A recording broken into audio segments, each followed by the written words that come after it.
And I know a lot of people are listening are like, well, it costs a lot of money to run those tests. Yeah, sure.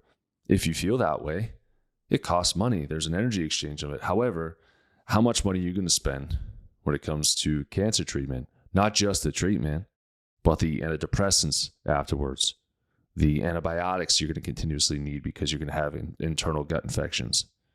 What happens when you get it again? What happens to your quality of life? What is that worth to you?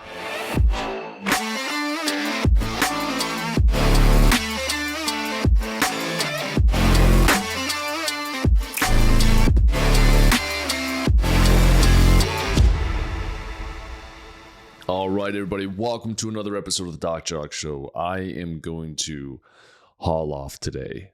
There has been tons of questions, comments, concerns, curiosity, hatred.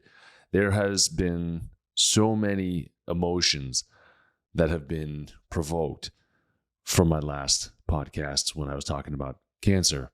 So I'm just going to dive right in on it and go ham. And so some of you guys and some of the comments were like, show the research. Well, I would applaud you if you did your own research and came to the table proving your side versus mine. Now, I'm not saying that there isn't research. There's plenty of it, and that's where I'm gathering this information from. However, there are case studies, there are published researches, there are meta-analyses that have been done, okay? And the tough part is when so much of our American medical system is designated and designed to suck you in, to create you into a lifelong patient, why would they give or allow research to be published to say that what they're doing is not right, that's not safe, it's not accurate, right? There are so many other things. I'm going to dive in. We're going to be talking about breast cancer today because this is the hot topic. People got mad about me talking about mammograms and smashing the breasts and those types of things. And they don't actually smash and literally crush your breast tissue, but they can have an impact on fibrous, dense breast tissue. They have to clamp harder. And there is still a risk that you can cause irritation, inflammation, because you are radiating. You're putting direct radiation right into your breast. Not good. All that for an abysmal success rate or accuracy, I should say. Now, what people are getting all upset about is it's not necessarily just the accuracy. It's not necessarily just the radiation that your breast is going to receive from doing one of these scans. It's the false positives and the false negatives that these things are widely known for. You don't have to go far to do research, to do a search. Just a basic search.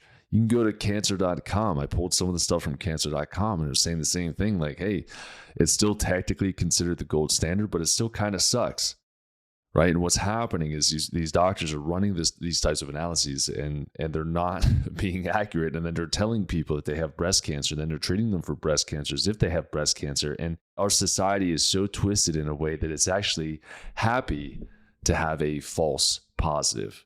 Like, women are not mad about it. They've done research on it. Like, well, I'd rather have a false positive than a false negative so that I could get it treated. I'm like, do you see the brainwashing that has taken place? Everything is designed to get you in and plug you into the system. You do their diagnostic tools, right? You get a mammogram. You can get a false positive. And guess what? You now go get treatment because everyone's scared. As soon as you get that C word, your stress is going to go through the roof, which is a big predictor in success rate and progression. So success rate, right? The more stressed out you are, the lower your success rate is going to be, right? The more stressed you are, the more active cancer you're going to build, the more sympathetic tone you're going to have. Your vagus nerve is going to be spastic. It's going to be overactive. Okay, so when you hear these words, the thing that you should initially think is, what the fuck has the doctor been doing for how many years? Right? If you've been going to the same doctor, primary care, whatever, and they do their physical every year, and every year they're like, you're good, you're good, you're good. Hey, keep up the great work. You're good, you're good. And then 1 year, they're like, oh, got your mammogram. Oh no, we got a positive find on a mammogram. Now we have cancer. First thing should be to go to your medical doctor that you were going to for this many years and be like, give me my fucking money back, bro.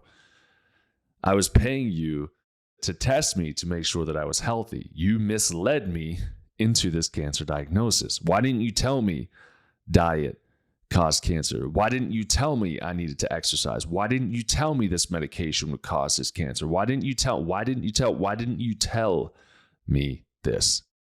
Okay. And this is a thing that, because this issue is so emotional, I could present all the facts, and I'm going to, but it doesn't matter to people who are irrationally emotional, whether they have had mammograms, whether they have had supposed breast cancer, whether they actually have had breast cancer and got treatment.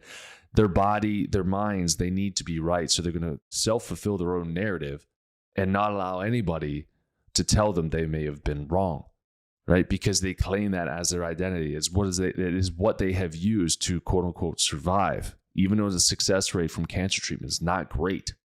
Okay. If you go in for cancer, you find out that you have cancer, okay, and your doctor does not do an adrenal analysis, a full over, like Dutch plus, hormone analysis, organic acids even, tumor marker panel, and you sure as shit better have a stool test done. They don't run any of those, then they don't care about your health. They don't care about your success rate. They don't. If your doctor, if your oncologist does not sit you down afterwards and say, hey, listen, Susie, this is what caused this to occur to begin with. These are the tests we need to run because we need to recover you from that treatment. If they don't do that, they don't care about the success. They just want you to ring the bell so they could post it on social media and pretend that they cured another person of cancer. Okay. And I'm going to be confrontational, right? Because if you get diagnosed from cancer, everyone from around you is going to badger you into treatment. This is the only thing you can do. This is the only thing that works. You have to do chemo. You have to do radiation. You have to do whatever the doctor says. You have to. And I say bullshit to that. No, you don't. The doctor is what got you here to begin with because he lied to you for so many years. Yes, there's personal responsibility, diet and lifestyle things, but it was your doctor. Doctor means teacher. That doctor is supposed to teach you how to be healthy, how to do an actual yearly physical. What do I do for myself? I run a hormone analysis. I run a stool test analysis on myself. And I'll run like an organic acids and a food panel, right? I don't fear what shows up. We are all going to grab certain infections and certain things. We may have a breakdown. We may have an increase in stress, but it's about being in front of it. It's about being able to test it, find out the results from it, and be able to rebuild from it, right? And I know a lot of people are listening are like, well, it costs a lot of money to run those tests. Yeah, sure. If you feel that way, it costs money. There's an energy exchange of it. However, how much money are you going to spend when it comes to cancer treatment? Not just the treatment, but the antidepressants afterwards, the antibiotics you're going to continuously need because you're going to have internal gut infections. What happens when you get it again? What happens to your quality of life? What is that worth to you? So when we're talking about the topic of mammograms, it is so emotionally rigged that you just poke on the mammogram button and people lose their shit. When in reality, if they did their own research, they'd learn some funny things here. Number one, mammograms are horrible for the prediction rate. Horrible. Okay, and I'm going to go through some of these statistics here for you. So their accuracy rate is anywhere from 30% to 90% accurate. I can't even say it with a straight face. 30% accurate to 90% accurate. Which means it's not even a definite, defined accuracy rate for detection. It's like, well, it depends on how, fibrous the breast tissue is. It depends on this. It depends on that. It depends on this. It depends on that. Well, guess what? Your test sucks. If it's 30 to 90%, intra and inter-examiner reliability is going to be thrown out the window. Because you're going to have multiple doctors come in and read them like, I don't fucking know. What is that? What is this one? And I'm going to warn you, parents ahead of time. This is going to be an episode I'm probably going to swear a little bit in. So if you have kids in the car and they're not used to hearing swearing, I would say pause this and we'll pick it up later. I'm just very emotionally attached on the other end of things because I want to get this information across. So I apologize ahead of time for any of those words that slip out of my mouth. It's just passion. It is just purpose. It is just me trying to pierce the veil of corruption when it comes to cancer. And I don't tend to have a filter for that. I don't have a filter when it comes to protecting people's lives from lies they've been told for years and years and generations. So I apologize, and also don't apologize for my passion. Okay. All right. So 30 to 90%. Right. Somebody was giving me shit on Instagram, and they were like, oh, well, what else are we going to use? Like, mammogram, you have to get your mammogram, schedule your mammogram. Yeah. No, you don't.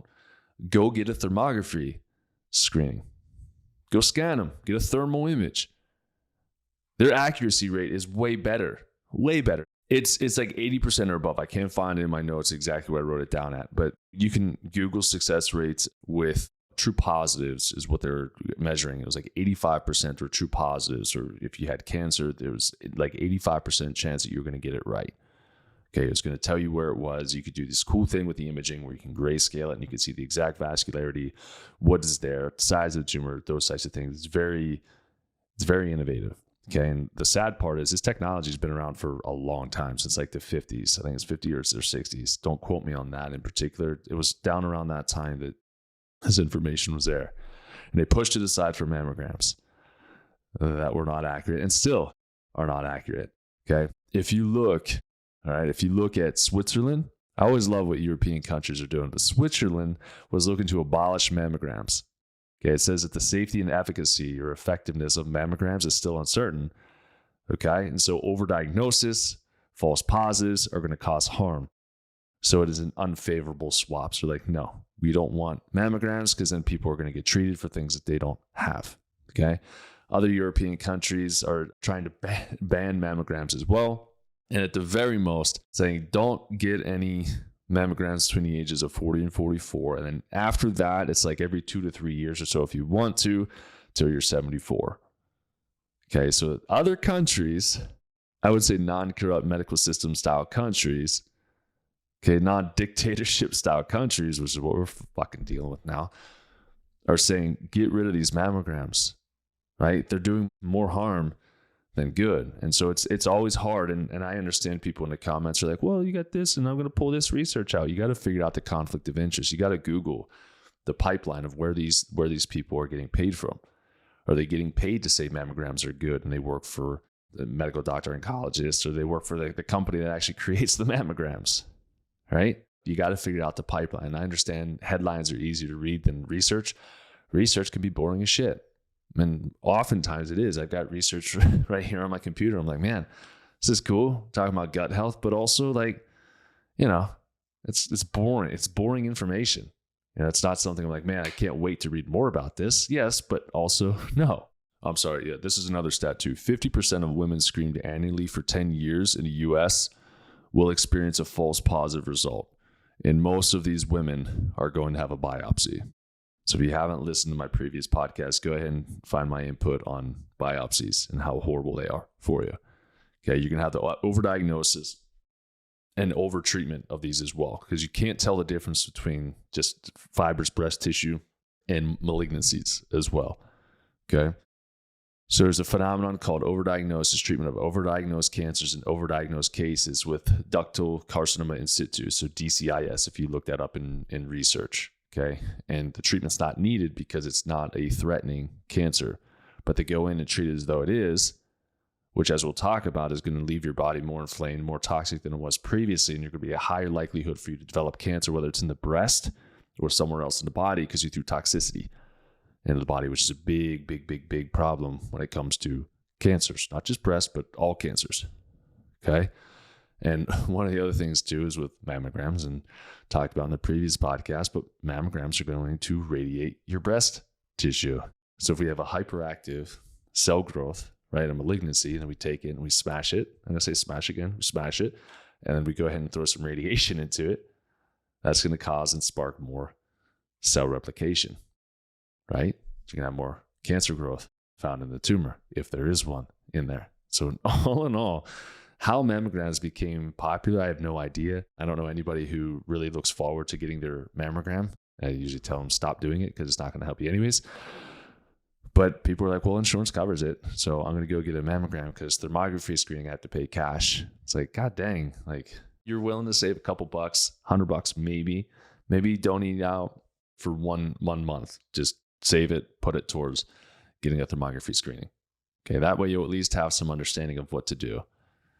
okay, and whether or not you have some form of cancer that could take over your body if you don't correct it, right? Cancer grows from inflammation. Thermography scans for inflammation. It's kind of a no-brainer at this point. All right. So we're going to go into different types of cancers. We're going to go into some of the nerdy stuff before I just kind of haul off again. So I'm going to go haul off, boring stuff, haul off again. And I'm going to speed through the boring stuff just because it's more boring. You guys are probably here to hear me yell and scream and tell you what to do. And I'm going to get to that point as well, where my goal is to just blast the cancer knowledge in the US, just blast it apart so that you guys can have some understanding of how to get ahead of the curve. So you don't be like the 1 in 3 people getting diagnosed with cancer, or the 1 in 5 people who are getting false positives when it comes to mammograms. So let's go into it. So types of breast cancer, there's a ton. All right, you've got ductal carcinoma in situ. So that's rare, and it rarely causes any symptoms. It's not rare. It's one of those ones, it's a stage 0. It doesn't really do too much. It's just kind of there. There's Paget's disease of the breast. You can have eczema around the nipple and issues with skin, liver, and the gut. Go figure. Lobular carcinoma in situ. So not always considered a cancer. Invasive tubular breast carcinoma, second most common type of breast cancer. Angiosarcoma, rare and aggressive, usually spread by the time it's found. Okay, so not a great one. 6, inflammatory breast cancer, one of the most aggressive forms of cancer due to the inflammatory breast tissue. So inflammatory breast cancer, think inflammation, right? So if you have inflammation to the breast tissue, we got to figure out why. You don't have inflammation of the breast tissue because you don't have chemo. You don't have inflammation of the breast tissue because you don't have radiation or some other form of treatment, right? So find out that cause, fix it. This is also why it's probably going to be the most aggressive, is because doctors are fucking stupid. They're like, oh, this is inflammatory. Let's pour more inflammation and inflammation. It's like, I'm trying to put out this fire over here, but I'm really tempted to pour gasoline on it, and I wonder what's going to happen, right? Think logically. You don't need research to think logically here. And that's what I'm trying to pull you to do. You can use research, but pull your head out of the research for a second and just use logical, rational thought, and you'll be able to follow along a lot more.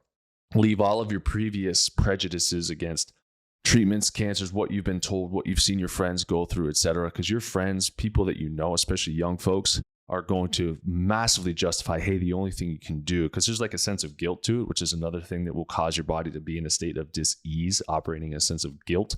And so they'll try to guilt you into accepting their treatment when you're like, well, maybe you didn't need to do that. Maybe you didn't need to do a double mastectomy. Maybe that was a little aggressive and you didn't need to do that. Oh, you have a BRCA gene? Well, that's not necessarily going to mean that you're going to have breast cancer. You didn't need to cut them both off, right? But people are like, you have to. Okay. Anyways, moving on from that, you're going to have triple negative breast cancer. So triple negative means it's not estrogen receptor, progesterone receptor, HER2 receptor positive. So that's one of the ones that is the most aggressive, because there's very little things that doctors know how to do when it comes to treating that. You can't give like hormonal blockers and things like that, because typically you don't have hormonal influence. Number 8 here, we got metastatic breast cancer, usually stage 4, usually spread to the lymph. Mucinous neoplasm, it's a mucus style cancer. Metaplastic carcinoma, so it's metastatic, it's spread. Ductal carcinoma, invasive lobular carcinoma, comes from lobules of the mammary glands. About 5 to 10% of breast cancers are going to be this one. Going down to phylloides tumor, you can have male breast cancer and medullary carcinoma. Okay. And when it comes to cancers, we said like the estrogen receptor. So if you read research, you see ER means estrogen receptor. Okay. Then you have progesterone receptor, and then you have HER2. Okay. Now, when you don't have access to those, doctors are like, oh, what the hell do I do? Just blast it with some chemo or some radiation. Typically going to be some chemo. Okay. And if you do that because you don't know what to do, you're still pouring more inflammation in the body. The body is already toxic enough. That's why it had to adapt to create cancer to begin with. Again, listen to my previous podcast on this. Your body had to adapt. If you pour more toxicity into it without any understanding of how this disease came to begin with, you're going to make the situation far worse, and therefore rate of success is going to drop, because it tells you are incompetent at finding the actual cause of the cancers. Okay, because oncologists, I'll be honest with you, oncologists are incompetent. They don't know how to treat cancers. They know how to try to treat tumors. They don't talk to you about not eating. I mean, for the love of God, let's get fucking fired up here. All right, here we go. We're fucking hauling off. Let's do it. If your doctor cared about you, why the fuck would that doctor have you eat McDonald's? after chemo? Why the fuck would that doctor get you ice cream? Why the fuck would that doctor get you a pudding pop, right? Or a popsicle? What the hell is wrong with you, oncologist? I'm calling you out. What the hell is wrong with you? We have known since the 70s that sugar creates cancer. It feeds cancer. Cancer cells are up to 10 times more acceptant of sugar than normal cells. What the fuck are you doing? And anybody out there that's had treatment has experienced this. And whether you accepted the cake, the ice cream, the whatever, or not, you've seen it happen. If your doctor cared about you and cared about your results, they would not even think about feeding you that shit. So if you want to try to push research, be like, well, what about the research? And the research, shut the fuck up for a minute on the research. Think logically. Think. Open up that part of the brain that you probably haven't used in a while. Fucking think. Half the shit that has those stupid fucking pink ribbons on it is what's causing your cancer. You're buying stuff, you're buying products, you're buying garbage, you're buying sugar with a pink freaking ribbon on it to support one of the most corrupt cancer groups in the world. That shit feeds the cancer, and the money is supposed to go to treatment of cancer. Do you see how backwards that is? Like, seriously. Now, I know that's probably the most swear words I've strung together in a 2-minute span, however long that was, but I need y'all to wake up. All right? If you're going to fight me emotionally, I'm going to fight you logically. Logically, stacked with research. Use your brains. If your doctor cared, they would never do that. If I was a family practitioner, I was a PCP, a normal MD, and one of my patients got diagnosed with cancer, I'd call them up and be like, I am so sorry that I missed that. You trusted me for X amount of years. I am so sorry. I didn't see it. I didn't run the test. I'm sorry. Not a single one of you, I'm sure of it. If you have, call me out. Not a single one of you got a phone call from a PCP apologizing for it. Instead, they go into the God to Savior, the God complex. And they're like, oh, thank God you went to an oncologist. Thank God you did a mammogram screening. Thank God. You think God wants you to eat shit food all the time? You think God wants you to go and get a mammogram and radiate your breasts and get false positives? You think God wants you to get your breasts removed? No. Our body is our temple. We need to take care of it. We need to stop giving our power away to other people to dictate our health. Your doctor should have educated you on this, right? This is what insurance gets you, because people who live their lives under the insurance model, I go where my insurance covers, you are the statistic. You are the ones who are going to end up in the 1 in 3 category and having cancer pop up and having horrific side effects, symptoms, near-death experiences from pouring freaking toxins into your body, right? Pouring bioweapon chemotherapy into you. Are you freaking kidding me? You got mammograms that are horrible. Then you got chemo as your first-line treatment. You can't think of anything better. And anytime anything better does come up, tin hat goes on, that person ends up dying, or it's deemed it's not ethical, or you can't use that. You can't do that, right? Or you get censored, false news, fake news, however you do a Trump impersonation. That's the level of bullshit that we're dealing with. And so I'm doing this in a way, I'm yelling in a way that, like, I want y'all to wake up, because I'm tired of this. I'm tired of this impending doom and fear and loom, because I know I've worked with patients like this. When people around you go down from cancer and they are your age, you freak out. How can you not? We'll say you're 30 years old and you have 5 friends that got diagnosed with cancer. You're like, oh, shoot. I live the same place. I drink the same stuff. I eat the same stuff. I am the same person, basically. Like, oh my gosh, am I next? And you're like, what do I do? And the other people, the other 5 people are like, well, I got a mammogram and they said I got cancer, so you can go get a mammogram from my doctor. Okay. You go there, boom, you get diagnosed too. Okay. We need to live our lives in a state of pre-cancer or pre-diabetic or pre-death even. right? Because we need to act as though what we do, how we act, how we behave, how we eat, how we drink is going to affect our bodies. And I'm not saying don't ever have fun. It's the exact opposite, but learn how to eat appropriately. Learn how to fuel your body appropriately. Learn how to do things and be proactive when it comes to your health. Don't wait for the diagnosis. Okay? Moving on. So, going into this here too. So, when we talk about these certain genes and things, right? We talk about the BRCA genes. We'll call it the Angelina Jolie gene because she's the one who made this gene freaking famous, which is embarrassing. And she got breast implants to replace like an idiot. Okay. And yes, I'm calling women out like that. And it's not your fault. You've been told, hey, cosmetically, this is what you need to do. Okay. And you're going to get breast implant illness because you poured, you took out breast tissue, caused inflammation. You put in a foreign object in a pool of inflammation, right? And it's going to eat away. It's going to wear at that implant. It's going to cause issues. It can cause moldiness. It can cause scar tissue buildup. It can cause toxicity. It can cause other forms of cancer to spread throughout the body because it can't go into the silicone wrap, but it can spread inflammation through the body. It can hop out through the lymph system and get carried everywhere. Okay. So if you have the BRCA gene, do some research. What diet might you think you can do to reduce your BRCA gene influence? I'll give you a hint. It's the exact opposite of the standard American diet. It is the Mediterranean diet.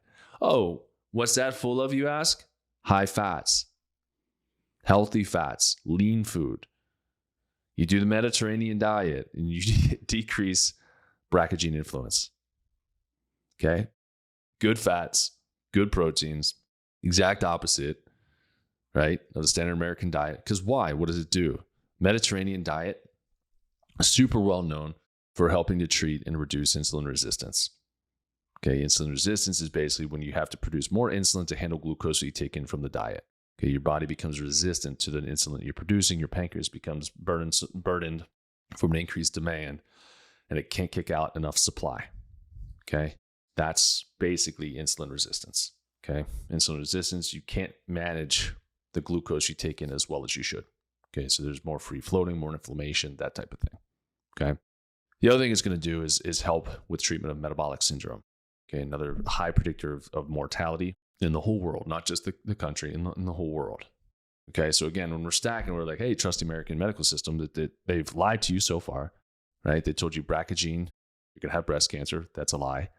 They told you that age, culture, genetics, all those things are going to cause cancer. That's a lie. Only 5% influence, and that 5% influence can then decode that gene, hence the Mediterranean diet. They said stay away from fats. Fats are bad for you. Eat sugar, right? I laugh as I say it. Eat sugar. Eat a ton of grains, right? That was a lie, right? They say that exercise and all that stuff, there's nothing you can do. Okay, so far, and mammograms are the gold standard, which they suck. They're horrible. So how many more whoopsies do you need when it comes to this? If we want to go tin hat again, put the tin hat back on. I saw an article the other day talking about SV40 being in more COVID jabs. Look up SV40. I'm not going to say anything. Look up SV40. They've done it before. Look up what SV40 does. You'll see. Trust American medical system. Third leading cause of death in America. Medical errors. Heart disease, cancer, medical oopsies. Look it up. Death by medicine. Okay. Now you're like, well, doc, what do I do then? You blasted apart everything I knew. And I would say, good. And if I haven't yet, message me in a DM. Let me know what I haven't blasted apart yet. And I am happy to do it for you. But I do still strongly encourage you to do your own research on it. Learn, right? We learn by reading. We learn by experience. Don't just take my word for it. Go look it up. Okay. I'm happy to rant and rave about it. It's fun. It's enjoyable. I miss being this fired up. Okay. So what would you do? Number one, right? I already told you about my yearly physical. So if you're worried about your health, if you're worried about cancer, even if you did get diagnosed with cancer, which a lot of people come to me for, right? I've worked with prostate cancers. I've worked with multiple myeloma. I've worked with non-Hodgkin's lymphoma. I've worked with just normal lymphomas. I've worked with brain tumors. I've worked with liver cancer. I've worked in so many different realms of cancers. Okay. Now I'm not here to say I treat cancer, because if I did say that, I'd put a giant target on my back. What I do is I treat the body holistically and bring it back to homeostatic balance. Disease cannot live in homeostasis. It's impossible. Okay? You fix the body and you're healthy. So what would you do? Doc, what would you do? Bare minimum, Dutch plus. Okay, Dutch plus, if you're a woman, Dutch plus, you're going to get the adrenals in there. But again, coming from the female standpoint, you're going to get kind of all of the hormones all across the board. Men, this is a great test for you too. It's not just a female test. It gives you everything. It's going to look at your adrenals. So it's going to tell you, hey, how stressed out are you? How sympathetic dominant are you? Are your adrenals burnt out? If so, adrenals go, right? So inflammation causes adrenal imbalance. Adrenal imbalance causes more inflammation. It's going to cause a catabolic physiology where things break down, right? Inflammation, things break down, they're inflamed. Then it's going to lead into insulin resistance, which the Mediterranean diet is trying to help in reverse. And if that doesn't get corrected, then it turns into oxidative stress or damage. Okay, now on that test, you'll see, I think it's on page 5, it's a small organic acids panel, and you're going to have 8-OH-DG that's going to show up on there. It's a kind of a cancer marker. Okay, oxidative stress marker is what they label it as, but it's predicted for cancer. So if that's high on something, then you're going to have to do things to bring that down. And I'm not going to tell you over here what that might be, because I'd rather work with you and find out why it was high to begin with. I'm not in the model of treating symptoms. I'm in the model of finding the cause. Okay. Anyways, so Dutch plus would be what I would do for the hormones. Don't worry about the blood test unless it's a guy you're dealing with prostate cancer and you want to try to figure out where your PSA is at. You can absolutely do that. Okay. Now in that, we talked the blood. If we're worried about cancers, and you could do tumor marker panels. Okay. There's tons of tumor markers that you can do. There are some for breast cancer, there's some for gastric cancer, some are crossovers like CEA. There's a ton of other tumor markers you can do. I think it's Direct Labs has a tumor marker panel, or even if you just go on there and say tumor marker panel, you could pop it up and you can find one. Okay. You can do it. A lot of them are self-tests, or you can take it to like a LabCorp or something like that and have them draw some blood work for you. Again, just predicting whether or not you're going to have cancer, whether or not you do, and then figure out the rate of progression. Okay. If you find out, hey, I do have high levels, and you can go get a thermography screening done and figure out, hey, what's the severity of what I'm dealing with right now? Plus thermography screenings, even if you don't test positive, you want to get a baseline down for what your breast tissue or what your body looks like. And then that way, when you do like yearly physicals or whatever, you get another one done. Then you're able to see, hey, am I developing patches or spots of inflammation in other areas that I don't want them? Okay. Then so we got the Dutch test, right? Dutch plus, tumor marker panel, and abso-freaking-lutely stool test. Abso-freaking-lutely. This blows my mind. And again, if we're talking about like medical doctors, like, oh, you need to get a mammogram.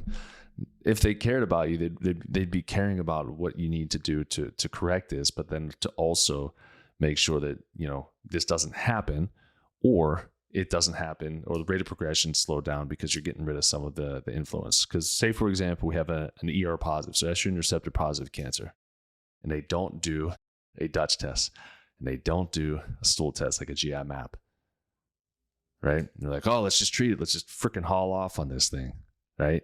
And they're going to cause massive damage to the GI tract. That massive damage to the GI tract is going to cause more inflammation to the liver. So detoxification pathways are going to be burdened, okay? Because you have to handle that toxicity somehow, right? And then what is that going to do? It's going to increase beta-glucuronidase in the stool. What does beta-glucuronidase do, you ask? Well, it circulates estrogen back into the bloodstream. Okay, so it basically just takes it, tosses it back into the bloodstream, goes in the bloodstream, and you have estrogen receptor positive cancer. You are now feeding your cancer. Now I ask you, if you've had breast cancer, did you have a GI map done? Did you test beta-glucuronidase? Did you test infections? Did you test your probiotics? Did you test for yeast or candida growth? Did you do any of that? No, probably not. Right? If you do a Google search, what gut bacteria causes breast cancer? There's a Helicobacter strain that causes breast cancer, right? So a gut infection that causes cancer. Gut, brain, gut, body connection. Why do you think I am so obsessed with the gut? Right? Again, and if your doctor's not doing any of this, get yourself a new doctor, because this stuff needs to be done. Now, there's the other markers like the vitamin Ds, and you can do inflammatory markers, homocysteine. You could do like a full lipid panel, not just the LDL, HDL, and cholesterol and triglycerides, but like the VLDLs, the LP little A's, like all of those little ones in there. There's an ox-LDL as well that you can do. So many things that you can do when it comes to cancers here. Okay. It doesn't have to go down the mammogram route, okay, or the typical biopsy route. Figure out the cause. Cancer cannot grow in a healthy body. I cannot say that enough. Okay.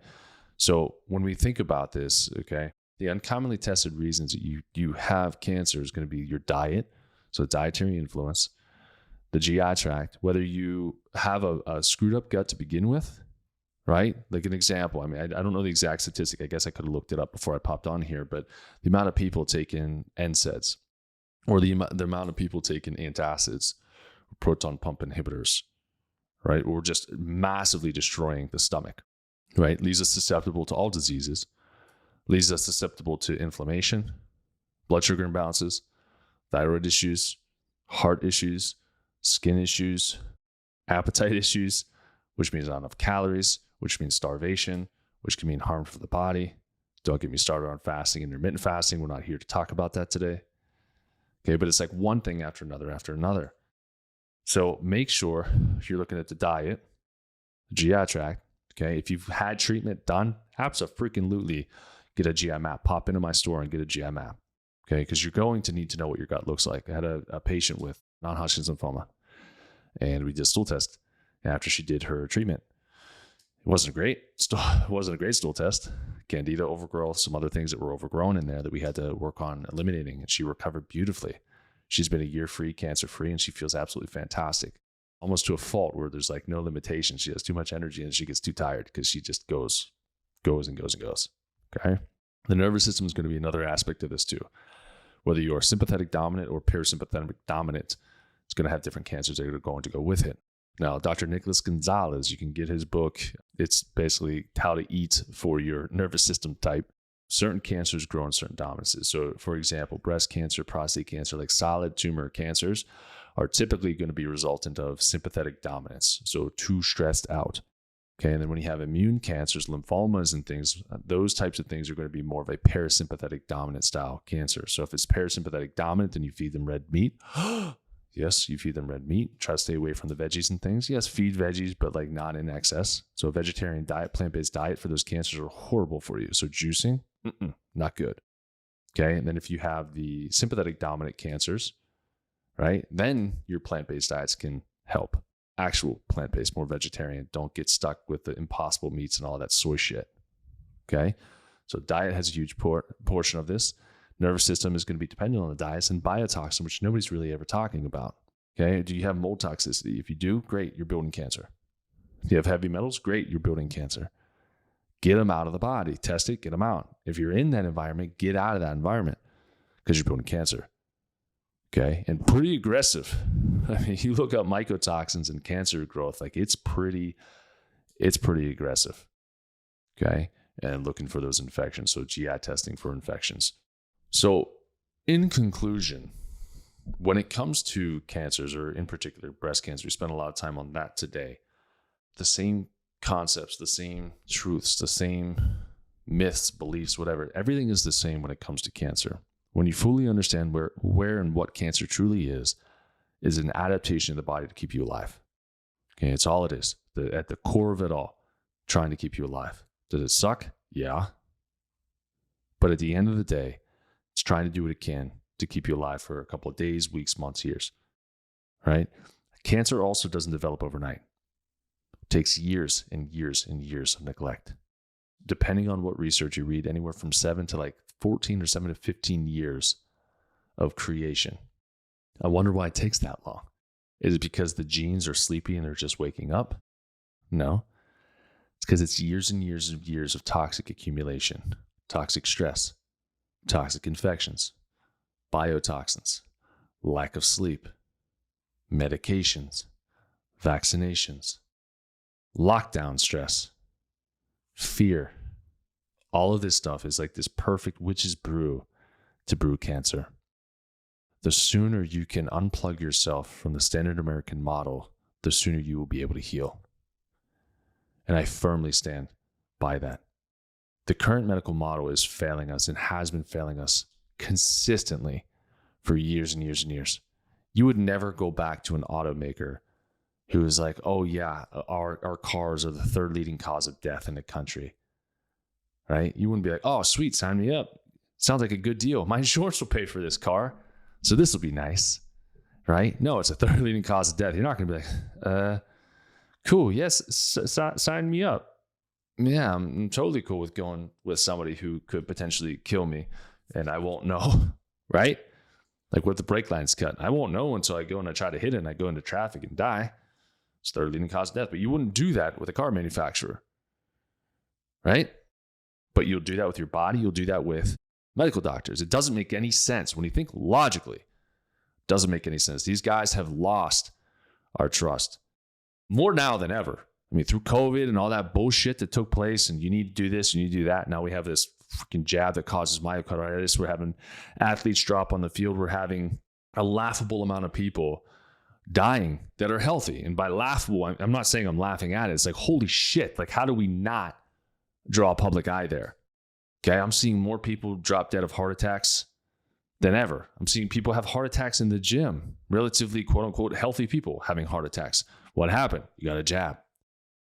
So at some point, as Americans, as people, as human beings, we have to think differently if we want to be healthy. We cannot continue to give our health into the hands of people who kill us and don't care if they do, because they don't. It's just for profit. It's just for money. Hey, if they cared, they would teach you about diet. If they cared, they would do those tests I told you to do. If they cared, then insurance would cover what I do instead of what they do. They don't care. You get plugged into the system and you are a lifelong client. You will pay forever. Okay. And not just a couple $100 here or there, like hundreds of thousands of dollars. So we need to wake up as a society. We need to start doing things differently. If you think that you have cancer, go get a thermography screen, breast cancer, go get scanned. Okay, go find somebody else like me. Go find a functional medicine, naturopathic doctor, whatever. Stay the hell away from oncologists. And this is probably going to get me in a lot of trouble for saying that, but do, right? Because I have no faith in you. If you're an oncologist listening to this, I don't have faith in you. You need to prove that you're worthy of my faith. You need to do things differently, right? It would be nice if there were those, certain targeted chemotherapy treatments and different oncologists that I could refer people out to, that I don't have to do it all myself. Okay, and again, I don't treat cancer. I treat the cause of the cancer. And ipso facto, cancer goes away. Okay? You have to be active. You have to be diligent. There's no cruise periods. There's no coast periods when it comes to your health. You're either feeding health, or you're feeding cancer, you're feeding disease, you're feeding death. What are you going to choose? You can slack off. You can have a day. You could do 80-20 if you want to, a little bit in moderation, sure. But if you continue to live that lifestyle over time, 7 to 10 years, right? 7 to 15 years, 7 to 14 years, however long that is, those toxic habits are going to accumulate. Then you're going to be surprised. How did this happen? I've been doing everything the same for years. Or you'll be like, oh, I went on a juice fast, and after I did my juice fast, I got cancer. So it must have been that. No, it's been in your body for many, many, many years. Okay, especially if it's spread. It's been there for a long time. And you've been neglecting your body. You've been neglecting your temple for a long time. If you take care of this body that God gave us, it will take care of you in return. So with that, I'm going to end it. You're going to love my next, maybe, or hate, my next set of podcast series. I'm going to be switching from this. I'm going to be going into entrepreneurial medications. So it's going to be fun. The other thing I want to plug in real quick is if you are in the holistic space, if you're like, how do I train with you? How do I learn from you? Find me on Instagram. All right, I have coaching programs that I do. I have weekly calls, group calls, one-on-one Voxer access. I have pretty much everything you could want to know and do all lined up in one little spot, one little location. So if you want to learn what I do, reach out. If you want to be a patient, find my link, my 15-minute call link, or you could book a whole consult, especially if we're talking cancer. Don't give me a 15-minute call link if you have cancer. Give me a full hour. I cannot answer all your questions in 15 minutes. If you want to just be like, are you a good fit call? Cool. But if it's like, let's get into it, there's no way. We can't even go over your blood work in 15 minutes when we're on a call. So that being said, thank you for tuning in. Again, I apologize for swearing so much, but I don't apologize for the passion that I have on this topic. So that being said, have a blessed rest of the day, and we'll see you soon.